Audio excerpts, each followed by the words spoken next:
রান্নার রেসিপি দেখছি কড়াই শাক।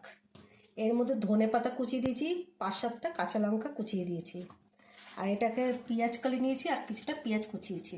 এবার আমি কড়াইতে কটা শুকনো লঙ্কা দিচ্ছি, এটা ভেজে উঠিয়ে রাখবো। কুচিটা আমি দিয়ে দিলাম।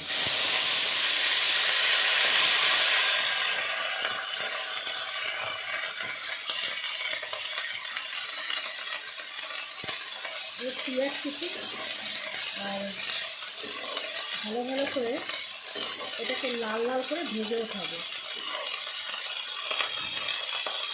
দেখুন আমার ভাজা ভাজা হয়ে এসছে, বেশি ডিপ ভাজা করবে। এবার আমি একদম অল্প একটু হলুদ দেবেন, বেশি না, কারণ এর সাথে হলুদ দেয় না বলতে গেলে একটু হলুদ দিলাম।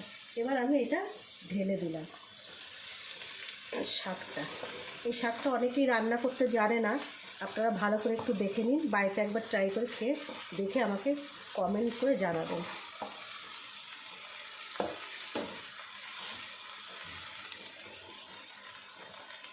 বন্ধুরা আমার শাকটা দেখুন হয়ে গেছে। এবার আমি যে ভাজা লঙ্কাটা উঠিয়ে রেখেছিলাম সেটা গুঁড়ো করে এবার ছড়িয়ে দেব। একটা সুন্দর গন্ধ আসবে।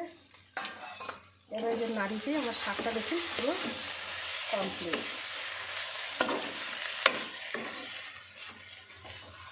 এই শাকটা আপনারা বাড়িতে একবার করে খেয়ে দেখবেন কেমন লাগে, আমাকেও জানাবেন।